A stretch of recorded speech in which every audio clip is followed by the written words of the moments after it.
जय हिंद, वंदे मातरम। दोस्तों, आज हम इस वीडियो में ब्लड रिलेशन का पार्ट 3 करने वाले हैं। इससे पहले हमने पार्ट 2 कंप्लीट कर लिए हैं। यदि ये पार्ट 2 आपने नहीं देखे हैं तो पहले उन पार्ट 2 को देखिए, आपको बड़े ही अच्छे से ब्लड रिलेशन के सभी कॉन्सेप्ट क्लियर हो जाएंगे। इस वीडियो में हम इशारा करने वाले क्वेश्चन और कुछ कोडेड ब्लड रिलेशन के क्वेश्चन करने वाले हैं। चलिए, मैं कुलदीप राजपूत आप सभी लोगों का स्वागत करता हूं उधर राजपूत एकेडमी पे। इस वीडियो में हम पढ़ रहे हैं एमपी पटवारी रीजनिंग का ब्लड रिलेशन का पार्ट 3। स्टार्ट करते हैं। एक महिला की ओर संकेत करते हुए गीता कहती है। कहने वाली कौन है? गीता। इस बात पे विशेष ध्यान रखना, ठीक है। वह मेरी दादी की एकमात्र संतान की बेटी है। ये जो इन्वर्टेड कॉमा में लगा होता है, ये रहते हैं इन्वर्टेड कॉमा, ठीक। इसमें गीता के मुंह से निकली हुई बात बिल्कुल वैसी की वैसी ही छपी है जैसी गीता ने बोली होगी, है ना। इसमें मेरे तरफ से कोई भी पार्ट इंक्लूड नहीं है। ये पूरा पार्ट बिल्कुल गीता के अनुसार ही है, जैसे गीता के मुंह से निकला होगा बिल्कुल वैसा ही लिखा है। मतलब गीता ने ये बोला है खुद के मुंह से, तो जैसा होगा वो गीता के लिए होगा, ठीक। और पूछा जा रहा है महिला गीता से किस प्रकार संबंधित है। महिला गीता से किस प्रकार संबंधित है। महिला की ओर इशारा कर रही है। किसकी ओर इशारा कर रही है गीता? एक महिला की ओर इशारा कर रही। ऑप्शन है भतीजी, ममेरी बहन, बहन, माँ, ठीक है।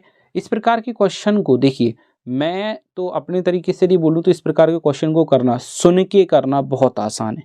डायग्राम बनाना, हम डायग्राम भी बना सकते हैं, लेकिन डायग्राम बनाने से आसान सुन के है, ठीक है। पहले मैं आपको डायग्राम बना के दिखा देता हूँ, क्योंकि इससे पहले तक मैंने डायग्राम बना कर ही हर एक क्वेश्चन को सॉल्व करवाया है। इसलिए एक बार डायग्राम बना के दिखा देता हूँ। हर क्वेश्चन में डायग्राम बना के दिखा दूंगा। लेकिन यदि आप सलाह लें या फिर बात मानना चाहें तो मेरी ये सलाह रहेगी कि इस प्रकार के क्वेश्चन जो इशारा करने वाले होते हैं, संकेत देने वाले होते हैं, इनको पढ़ के सॉल्व करने की कोशिश करना बजाय डायग्राम बनाने की। बस ध्यान रखना कि बोलने वाले आप बन जाना और सामने उसको मान लेना जिसके लिए आप बोल रहे हैं, ठीक है। जैसे कि मान लिया मेरे सामने एक महिला खड़ी है और गीता मैं हूं, तो मैं बोलता हूं वह मेरी, मतलब जो सामने खड़ी है, जो सामने खड़ी है वह मेरे दादी की, मतलब ये जो सामने खड़ी है मेरी दादी, रिलेट कर लिया सामने वाले से को अपन ने दादी से। मेरी दादी की एकमात्र संतान, मतलब पिता, ठीक, की बेटी है। मेरे पिता की बेटी है, मतलब मेरी कौन हुई? बहन हुई। तो बड़े आसानी से ऑप्शन सी करेक्ट हो गया कि नहीं हो गया? ठीक है, केवल सुन के बार, है ना, तुरंत हो जाएगा। बिल्कुल इशारा करने वाले क्वेश्चन ज़्यादा टफ नहीं होते हैं। बस ये रहता है कॉन्सेंट्रेट होना चाहिए। इशारा करने वाले क्वेश्चन हमेशा बनेंगे। क्यों? क्योंकि एक बात और मैं आपको बता दूं, इशारा करने वाला क्वेश्चन कभी ज़्यादा बड़ा नहीं होगा। इस वजह से मैं कह रहा हूँ इसको डायग्राम बनाने की आवश्यकता नहीं पड़ेगी। हम इसको पढ़ के सॉल्व कर सकते हैं। बस कॉन्सेंट्रेट होना होगा उस पर, ठीक है। कॉन्सेंट्रेशन यदि अच्छा रहता है तो डेफिनेटली हम इसका आंसर सही बताएंगे। और देखिए, चलिए मैं इसका डायग्राम बना के भी दिखा देता हूँ। मान लीजिए कि ये गीता है। गीता कहाँ है? ये खड़ी है, ठीक। और जिसकी ओर संकेत कर रही है वो एक महिला कहीं भी खड़ी है। क्यों? क्योंकि डायग्राम में महिला का स्थान तब तय हो पाएगा जब गीता से उसका संबंध पूरी तरीके से निकल आएगा। तभी तो पता चलेगा कि गीता और उस महिला के बीच संबंध क्या है ना। तो जनरेशन वाइज उस महिला की तरफ इशारा करती हुई गीता इस प्रकार कह रही है कि वह मेरी दादी, ये जो है ना, मेरी दादी की एकमात्र संतान की बेटी है। मतलब मेरी दादी, गीता की दादी की एकमात्र संतान, मतलब पिता की बेटी है। पिता की बेटी है। कौन है वो महिला? वो महिला पिता की बेटी है। और पिता की बेटी है मतलब गीता के पिता की बेटी महिला है। तो ये जो महिला है गीता से किस प्रकार संबंधित होगी? बहन के रूप में। किस प्रकार संबंधित होगी? बहन के रूप में। और यही इसका करेक्ट आंसर होगा, ठीक है। इस प्रकार से इसका डायग्राम बनेगा, है ना। देखो, डायग्राम इसका बनाना थोड़ा ऐसा रहता है कि जिस प्रकार अभी तक हमने बनाए हैं उसमें सब बातें क्लियर रहती है, लेकिन इसमें ये जो पर्सन रहता है ये बाद में आता है, इसलिए इसकी प्लेस फिक्स नहीं रहती है। इशारा करने वाला व्यक्ति हमेशा बाद में आता है, तभी उसकी प्लेस फिक्स हो पाती है, ठीक है। भाई मेरी, ये जो महिला है मेरी दादी की एकमात्र संतान, मतलब पिता की बेटी है। तो बेटी बनाई तो इस जनरेशन में खुद ब खुद आ गई। सेम जनरेशन में आई तो ये महिला गीता की लगेगी बहन, क्योंकि गीता से पूछा जा रहा है रिलेशन।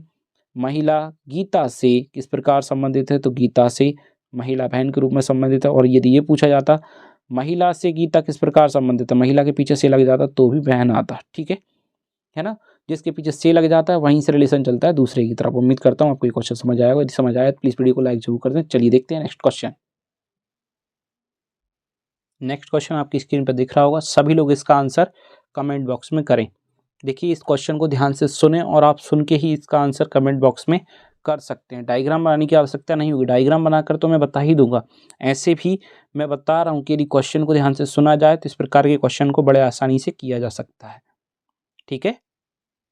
सुनिए, एक फोटोग्राफ को दिखाते हुए प्रतीक बोला। बोलने वाला है प्रतीक। मान लीजिए मैं प्रतीक हूँ, आप ये मान लीजिए प्रतीक मैं हूँ, ठीक है। और एक फोटोग्राफ की ओर इशारा करते हुए बोल रहा हूँ। यहाँ एक फोटोग्राफ मैंने मान लिया, उसकी ओर इशारा करते हुए मैं बोल रहा हूँ यह गुंजन है। कौन? इस फोटोग्राफ में गुंजन है, ओके। वह मेरे पिता की सास, पिता की सास नानी, की पति मतलब के पति मतलब नाना, की एकमात्र बेटी, एकमात्र बेटी मतलब नाना की एकमात्र बेटी कौन होगी? मम्मी की बेटी, मम्मी की बेटी है, मम्मी की बेटी है मतलब कौन हुई? बहन हुई, ओके। गुंजन प्रतीक से, मैं था प्रतीक, गुंजन थी फोटो में, मतलब मुझसे गुंजन किस प्रकार संबंधित हुई? बहन के रूप में। किस प्रकार संबंधित हुई? बहन के रूप में, ठीक है। उम्मीद करता हूँ आप सभी ने इसका आंसर सुन के ही समझ लिया होगा। तो इस प्रकार के जो क्वेश्चन होते हैं इशारा करने वाले, संकेत करने वाले, इन क्वेश्चनों को करना बहुत आसान होता है। बस कंसंट्रेशन की ज़रूरत होती है। अपने ही ऊपर इन चीज़ों को लेकर चलें, अपने ही रिलेशन में मान के चलें। आप खुद ही उस इशारा करने वाले को अपने आप को बना लें, सामने की ओर इशारा करके देखें तो आपको आंसर बड़े आसानी से समझ आएगा। अदरवाइज़ देखिए हम इसको डायग्राम में भी बना सकते थे। प्रतीक है बोलने वाला, ठीक है। देखिए प्रतीक है बोलने वाला, मान लीजिए ये बना लिया मैंने प्रतीक को, ठीक। यह गुंजन है, फोटो में गुंजन है, ठीक। उसको ये लिए हमें रिलेशन दोनों का बताना है तो गुंजन का बाद में आएगी, क्यों? क्योंकि जब हम ये पढ़ देंगे पूरा या फिर इसको बना लेंगे तब हमें गुंजन का प्लेस क्लियर होगा, गुंजन एक्चुअल में बनने का है। वह है मेरे पिता, ओके। प्रतीक के पिता एक जनरेशन ऊपर, ठीक है ना। उसके बाद क्या बोला गया है कि सास, पिता की सास, तिरछा रिलेशन बना देते हैं। जब हम रियल पिताजी बनाते हैं तो सीधा, और अपनी पत्नी के पिताजी बनाएंगे या माताजी बनाएंगे तो तिरछा साइन बना देते हैं। और इसमें बोलेंगे पिता की सास, तो पिता की सास आएंगी यहाँ पर, ठीक है। पिता की सास होंगी यहाँ पर, के पति, सास के पति यहीं पर होंगे जो कि ससुर बनेंगे, किसके? पिता के। और प्रतीक के होंगे, प्रतीक के होंगे ये ससुर जी नाना, और ये कहलाएंगी नानी प्रतीक के लिए, ठीक। क्योंकि पिता की सास नानी होंगी, पिता के ससुर नाना कहलाएंगे। ये दोनों जो रिलेशनों के नाम मैंने लिखे हैं ये प्रतीक से संबंधित हैं कि प्रतीक के वो क्या लगेंगे, ठीक है। उसके बाद मैं बता रहा हूँ पति की एकमात्र बेटी, एकमात्र बेटी कौन होगी? जो पिताजी हैं उनसे उसकी शादी हुई होगी और वो उसकी पत्नी होंगी पिताजी की, और पिताजी की पत्नी मम्मी प्रतीक की लग रही होंगी। वो प्रतीक की कौन लग रही होंगी? वो मम्मी लग रही होंगी, ठीक है। कि एकमात्र बेटी मतलब मम्मी की बेटी है, मम्मी की बेटी है मतलब वो जो गुंजन है वो मम्मी की बेटी है, और मम्मी की बेटी है मतलब मेरी क्या हुई? बहन हुई। मेरी क्या हुई? वो बहन हो जाएगी, ठीक है। मम्मी की बेटी बहन कहलाएगी। तो इसका करेक्ट आंसर बहन। इस प्रकार से हम डायग्राम के थ्रू लाएंगे। डायग्राम में देखिए प्रतीक के अनुसार वो नाना नानी मम्मी और बहन है, लेकिन पिता के अनुसार वो सास ससुर कह रहे थे, ठीक। लेकिन सुन के बड़े आसानी से हम इसको कर पा रहे थे। उम्मीद करता हूँ आपको दोनों क्वेश्चन समझ आए होंगे। यदि समझ आए तो प्लीज़ वीडियो को लाइक कर दें और नेक्स्ट क्वेश्चन का आंसर कमेंट बॉक्स में करके दिखाएं, ठीक है। नेक्स्ट क्वेश्चन ये रहा। किसी चित्र में एक स्त्री की ओर इंगित करते हुए एक आदमी ने कहा। इस बार कहने वाला कौन है? एक आदमी। ठीक है, क्या कहता है? चित्र में एक स्त्री है, उसके लिए कहता है ना। क्या कहता है? इसकी माँ की माँ मेरे पिता की माँ है। ठीक है, सुनिए ध्यान से। आदमी ने कहा है एक जो चित्र में स्त्री है उसके लिए। इतना स्लो इसलिए बोल रहा हूं ताकि आप इन चीजों को ध्यान से समझ सकें। ठीक है, आदमी ने बोला इसकी माँ की माँ मेरे पिता की माँ है। मतलब देखिए, मान लीजिए यहाँ है वो स्त्री, उसकी माँ और उनकी भी माँ, मतलब इसकी माँ और उनकी भी माँ, माँ की माँ। ठीक, मेरे पिता मतलब बोलने वाला जो आदमी है, जो बोलने वाला आदमी है, मेरे पिता मतलब इसके पिता की माँ है। ये जो है इनके पिता की भी माँ है। ठीक है, और इनकी माँ है, तो ये दोनों क्या हुए? भाई बहन हुए, है ना। ये भाई होंगे, ये बहन होंगी। ठीक है, और आदमी का चित्र वाली स्त्री से क्या संबंध है? ये इनका पुत्र है, ये उनकी पुत्री है। ठीक है, आदमी का चित्र वाली स्त्री से आदमी का संबंध पूछा है, तो माँ के भाई मामा का पुत्र ममेरा भाई। ठीक है, ये कौन होंगे? स्त्री के मामा। स्त्री के कौन होंगे? मामा। और मामा का पुत्र क्या होगा? ये जो पुत्र है, ये जो आदमी जिसको हम कह रहे हैं, ये मामा का पुत्र है। ठीक, तो वो कहलाएगा ममेरा भाई। क्या कहलाएगा? ये स्त्री से संबंधित ममेरा भाई, मामा का भाई।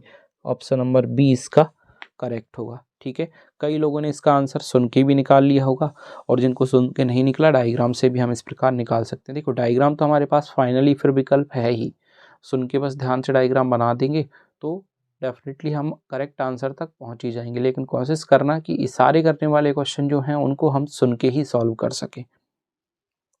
ठीक है दोस्तों, चलिए देखते हैं नेक्स्ट टाइप और इस टॉपिक का लास्ट टॉपिक क्वेश्चन, जिसमें हम करने वाले हैं कोडेड ब्लड रिलेशन। कुछ कोड दिए जाएंगे, उस कोड को समझेंगे और उसके बाद हम ब्लड रिलेशन के क्वेश्चन उस पर आधारित करने वाले हैं। ठीक है, देखिए नेक्स्ट क्वेश्चन जो है हमारे पास कोडेड ब्लड रिलेशन से, इसमें कुछ कोड दिए गए हैं, उनका रिलेशन बताया गया है। हमें पहले इन कोड को पहचानना होगा और उसके बाद इन सभी क्वेश्चंस के आंसर हम देंगे जो आगे मैं लिखने वाला हूं या जिनको हम करने वाले हैं। ठीक है, पहले इस चीज़ को समझ लेते हैं, ये कोडेड ब्लड रिलेशन होता क्या है। जैसे ए प्लस बी का अर्थ बताया है एक कोड में कि ए बी की पुत्री है। देखिए, हर बार ए बी सभी में लिखा है, लेकिन हर बार रिलेशन का नाम बदलते जा रहा है। मतलब इन साइन का कोड है, ये जो साइन लिखे हैं ये कोड हैं। किस चीज़ के? पुत्री का कोड प्लस है, पति का कोड माइनस है, भाई का कोड मल्टीप्लाई है, माँ का कोड डिवाइड है, पिता का कोड हैशटैग है। ठीक है, ये सभी अलग अलग कोड दिए हुए हैं, है ना। अब इसमें किस प्रकार बोला जा रहा है? ए प्लस बी जहाँ लिखा होगा उसका अर्थ होगा ए बी की पुत्री है। बी की पुत्री कौन है? ए। तो इसमें जेंडर क्लियर हो रहा है ए का। ए बी की पुत्री है। बी की पुत्री कौन है? ए। मतलब ए पुत्री है बी की। ए का जेंडर क्लियर हुआ। ठीक है, इस प्रकार ही लिखेंगे। ओके, मतलब पहले वाले का जेंडर क्लियर होता, प्लस से पहले वाले का जेंडर क्लियर हो रहा है। ठीक, ए माइनस बी का अर्थ है ए बी का पति है। बी का पति कौन है? ए। और पति पत्नी वाला रिलेशन एकमात्र ऐसा रिलेशन होता है जिसमें दोनों व्यक्ति को जेंडर क्लियर होती है। बी का पति है ए, तो बी कौन होगी? पत्नी। इस प्रकार बनेगा इसका, है ना। ठीक है, ए मल्टीप्लाई बी का अर्थ है ए बी का भाई है। बी का भाई कौन है? ए। बी का भाई है ए। बी कौन है? ए की बहन हो सकती है, भाई भी हो सकता है, दोनों पॉसिबल है। लेकिन मल्टीप्लाई से पहले वाला व्यक्ति हमेशा कौन बनेगा? भाई बनेगा। उसके बाद वाले व्यक्ति का मतलब बी का भाई बनेगा हमेशा ए। अब भले ही वो बी हो, ए हो, क्यू हो, आर हो, कुछ भी लिखा हो यहाँ पे, है ना, ए हमेशा भाई बनेगा मल्टीप्लाई के बाद वाले व्यक्ति का। इस कोड का मतलब ये है। ए डिवाइड बी का अर्थ है ए बी की माँ है। बी की माँ कौन है? ए। ए बी की माँ बन रही है, मतलब फीमेल कैरेक्टर बनता है। ए हैज़ बी का अर्थ क्या है? ए बी के पिता हैं। बी के पिता कौन है? ए, प्लस साइन आएगा बी पे। तो यहाँ से केवल हम इनसे जेंडर क्लियर कर पा रहे हैं। किसका? फर्स्ट पर्सन का, सेकंड वाले व्यक्ति का नहीं। पति पत्नी वाला रिलेशन एकमात्र ऐसा रिलेशन है जिसमें दोनों व्यक्तियों का जेंडर क्लियर हो रहा है। बाकी यदि देखें तो देखिए ए का जेंडर क्लियर हर बार हुआ लेकिन बी का नहीं हुआ, केवल पति पत्नी वाले रिलेशन को छोड़ दिया जाए तो। ठीक है, सबसे पहले तो हम इसमें यही सीखना चाहते थे कि जो कोड दिए गए हैं वो किस आधार पे दिए गए हैं। कोड जो बनाए गए हैं, कोड में फर्स्ट व्यक्ति का जेंडर क्लियर हो रहा है, हर बार ए का जेंडर क्लियर हो रहा है लेकिन बी का नहीं हो रहा। ठीक है, यही है ना बात। ओके, मतलब साइन जिनके बाद लगा है, ए के बाद प्लस, ए के बाद माइनस, ए के बाद मल्टीप्लाई, ए के बाद डिवाइड, ए के बाद हैशटैग, साइन जिनके बाद लगा है उनका जेंडर क्लियर होता है। कुल मिलाकर बात ये, जिसके बाद साइन नहीं लगा रहता उसका जेंडर क्लियर नहीं होगा। केवल माइनस साइन को छोड़ दिया जाए तो। क्यों? क्योंकि माइनस साइन एक ऐसा साइन होगा जिसमें दोनों व्यक्तियों के जेंडर क्लियर हो जाएंगे। क्लियर है इतना? अब देखिए जो क्वेश्चन पैटर्न है, हर बार हम इस पैटर्न पे आंसर देंगे। पहले व्यक्ति का, पहला व्यक्ति कौन है? पी। आखिरी व्यक्ति से, आखिरी व्यक्ति से क्या संबंध है ये हमें बताना है हर बार। क्लियर? चलिए इसको बनाते हैं। P plus Q minus R. P plus Q minus R पहला क्वेश्चन है। इसको किस प्रकार करेंगे? P plus Q. P plus Q मतलब क्या है? बी की पुत्री है ना, मतलब क्यू की पुत्री है कौन? पी। क्यू की पुत्री है पी। ठीक है, और इसके बाद माइनस का मतलब क्या होता है? पति, मतलब बी का पति है ए, तो उसी प्रकार आर का पति है क्यू। आर का पति है क्यू। ठीक, आखिरी वाले व्यक्ति से पहले वाले व्यक्ति का संबंध, पति की पुत्री। पति की पुत्री कौन होगी? आर की। आर की भी वो क्या होगी? पुत्री होगी, है ना, आर की भी वो पुत्री ही होगी। तो आखिरी व्यक्ति से पहले व्यक्ति का संबंध क्या आया? पुत्री। पहले वाले क्वेश्चन का आंसर क्या होना चाहिए था? पुत्री। तो आप समझ रहे होंगे किस प्रकार से आगे आने वाले क्वेश्चन को आपको आंसर करना है। चलिए एक एग्जांपल और देख लीजिए, इसके बाद नेक्स्ट क्वेश्चन मैं आपके लिए करने के लिए दूंगा, वो आपको कमेंट बॉक्स में करना होगा। ठीक है, चलिए लिखते हैं नेक्स्ट क्वेश्चन। नेक्स्ट क्वेश्चन है इसका क्वेश्चन नंबर 2। बिल्कुल सेम इसी पैटर्न पे आपको आंसर देना है कि आखिरी वाले व्यक्ति से पहले वाले व्यक्ति का क्या संबंध है। ठीक है, P plus Q multiply R plus S minus T. इसमें हमारे लिए आंसर निकालने। ठीक है, जल्दी से सभी कमेंट में इसका आंसर निकालें, है ना। और इस प्रकार के क्वेश्चन में जब हमें पता है कि पीछे वाले व्यक्ति से आगे वाले व्यक्ति का रिलेशन बना रहे हैं तो हर बार हम स्टार्ट कर सकते हैं प्लस। प्लस का मतलब है पुत्री, मतलब क्यू की पुत्री है क्यू की पुत्री है पी, है ना। आर मल्टीप्लाई मतलब भाई है, क्यू का भाई कौन है? आर, क्योंकि बाद वाले का भाई बनता है पहले वाला व्यक्ति, तो आर का भाई बना क्यू, भाई बना दिया इसको हमने। एस का आर प्लस साइन लगा है, तो प्लस साइन क्या बताता है? प्लस साइन है पुत्री के लिए, पुत्री बना दिया।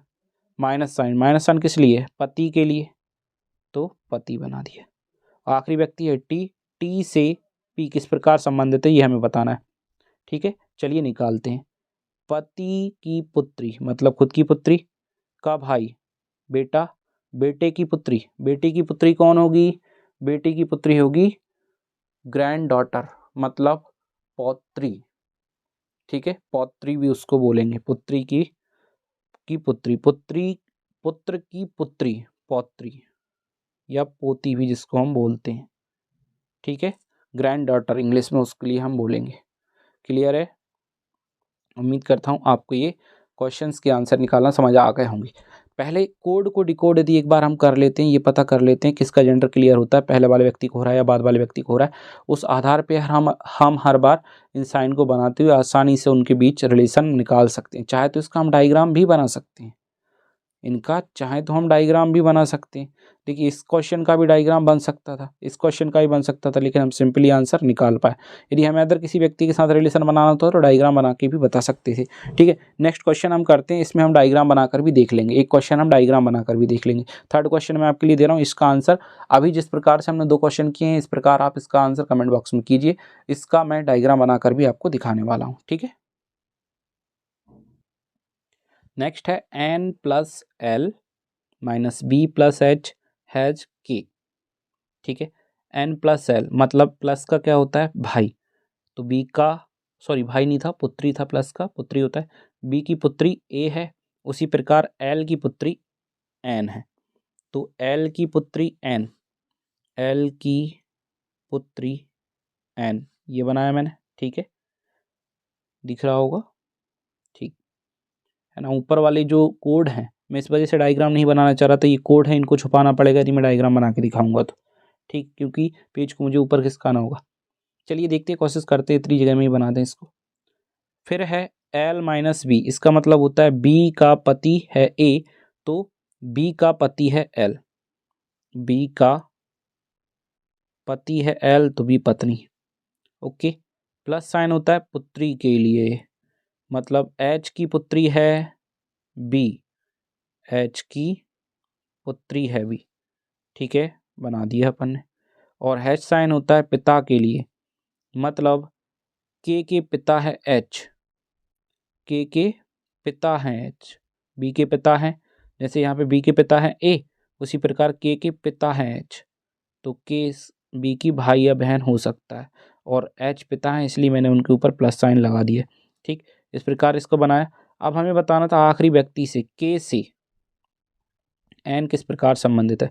के से एन संबंधित है बहन की पुत्री, बहन की पुत्री कौन होती है, भांजी, बहन की पुत्री कौन होती है, भांजी, क्योंकि ये बी बहन है, उसके पति की पुत्री है, मतलब उसकी भी पुत्री है, बहन की पुत्री भांजी होती है, तो इसका करेक्ट आंसर क्या होगा, भांजी। जिन लोगों ने कमेंट बॉक्स में भांजी आंसर दिया है बिल्कुल सही किया है। देखो इसको हम यहाँ से भी बना सकते थे, है ना, यहाँ से कैसे बनाते, पिता, ठीक है, की पुत्री, इस प्रकार बनता जाता ना, पिता की पुत्री, पिता की पुत्री कौन, बहन, और बहन का पति, बहन का पति जीजा, और जीजा की पुत्री वही भांजी, है ना। इस प्रकार भी हम इसका आंसर निकाल सकते थे। ठीक है, उम्मीद करता हूँ आपको समझ आ रहा होगा, यदि समझ आ रहा है तो प्लीज़ वीडियो को लाइक अवश्य कर दें। चलिए देखते हैं नेक्स्ट क्वेश्चन, उसको हम डायरेक्ट ही करेंगे और आप भी जल्दी से जल्दी उसका आंसर निकालने की कोशिश करना। देखिएगा, आप यदि कॉन्सेप्ट समझ जाते हैं तो कितने फास्ट हम आंसर को निकाल पाते हैं। सबसे फास्ट आंसर कौन देता है, चलिए देखते हैं कमेंट बॉक्स में। चलिए इसको सभी ट्राई कीजिए और इसका आंसर कमेंट बॉक्स में कीजिए। इसको फिर मैं सॉल्व करता हूँ, थोड़ा वेट आपके लिए कर लेते हैं, है ना। इनमें जो साइन का मतलब है फटाफट वो पुट कर दीजिए, बड़े आसानी से इसका आंसर आ जाएगा। देखिए माइनस साइन का मतलब होता है पति, तो ओ का पति पी, डिवाइड का है माँ, एन की माँ ओ, ये तीर जो बता रहा है ये यही बात बता रहा है, क्योंकि रिलेशन दूसरे वाले व्यक्ति से पहले वाले व्यक्ति की तरफ बताया गया है हर कोड में, इसलिए मैं तीर भी हर बार देखो ऐसे ही लगा रहा हूँ। इस क्वेश्चन में भी देखो, इसमें भी देखो, और इसको मैंने डायग्राम से बना दिया। हम चाहें तो हर क्वेश्चन को डायग्राम से ही बना सकते हैं, जैसी आपकी इच्छा, क्योंकि हमने कोड का पैटर्न समझ लिया तो बड़े आसानी से हम इस प्रकार बना सकते हैं, तो हम इसी प्रकार बनाते जा रहे हैं। ठीक है, डिवाइड का मतलब माँ, तो एम की माँ एन, और प्लस का मतलब है पुत्री। चलिए स्टार्ट करते हैं यहाँ से, एल से पी का संबंध, क्योंकि आखिरी व्यक्ति से पहले व्यक्ति का संबंध हम हर बार बता रहे हैं। ठीक है, तो पुत्री की माँ मतलब पत्नी, ठीक है, की माँ सास, पत्नी की माँ सास, सास के पति ससुर, तो एल पी से किस प्रकार संबंधित होंगे, ससुर के रूप में, सॉरी एल से पी ससुर लगेगा, एल से पी क्या लगेगा, ससुर। इसका आंसर क्या होगा, ससुर करेक्ट होगा बिल्कुल, ठीक है। और इससे पहले वाले का आंसर था भांजी, ठीक। जिन जिन लोगों ने करेक्ट आंसर दिया उन सभी के लिए बहुत बहुत बधाई। और आगे मैं आपके लिए इसके होमवर्क क्वेश्चन दे रहा हूँ, जो कि 3 क्वेश्चन मैं आपको देने वाला हूँ। उन तीनों क्वेश्चन के आंसर, और वो तीनों क्वेश्चन इसी कोड पैटर्न पे आधारित होंगे, यही कोड पैटर्न उनमें चलेगा, क्योंकि ये कोड पैटर्न शायद अब आपको दिखेगा नहीं, क्योंकि मैं उन 3 क्वेश्चनों को लिखूंगा तो ये दिखे नहीं पाएगा। तो अभी इसका स्क्रीनशॉट ले लीजिए, मैं फिर इसके बाद देने वाला हूँ आगे 3 क्वेश्चन और सेम इसी कोड पैटर्न के आधार पर, इसी पैटर्न पे बताना है कि आखिरी वाले व्यक्ति से पहले वाले व्यक्ति का संबंध क्या है। इस आधार पर ही आपको सभी के आंसर देने हैं, ठीक है। चलिए तो मैं वो 3 क्वेश्चन और लिख देता हूँ, आप तीनों के आंसर कमेंट बॉक्स में जरूर देना, ठीक। इसका स्क्रीनशॉट ले लीजिए। ये रहे वो तीनों क्वेश्चन। इसमें 5वें नंबर का क्वेश्चन है, v divide u multiply t minus S divide r। Question number 6 है, v plus u minus T divide S minus N, ठीक है। और 7th नंबर का क्वेश्चन है, o has m plus l divide k has j, ठीक। और इन तीनों क्वेश्चन के आंसर 5th 6th और 7th का आंसर हमें उसी पैटर्न पे देना है, आखिरी व्यक्ति से पहले व्यक्ति का संबंध क्या है। और इन साइन के मतलब वही हैं जो इससे पहले हम इन क्वेश्चन में जो साइन को डिकोड किए हैं, वो इसके ऊपर जो लिखे हुए थे, है ना, उसका आधार पर ही इन साइन के मतलब निकालने और तीनों के आंसर आपको कमेंट बॉक्स में देना। उम्मीद करता हूँ आपको वीडियो समझ आया होगा, ब्लड रिलेशन समझ आया होगा, और आपको रीजनिंग की वीडियोस भी अच्छी लग रही होंगी। यदि अच्छी लग रही हैं तो प्लीज़ अपने कमेंट्स जरूर करते रहा करें, और वीडियो को लाइक अवश्य कर देना। मिलेंगे नेक्स्ट टॉपिक में, तब तक के लिए बाय, जय हिंद, वंदे मातरम।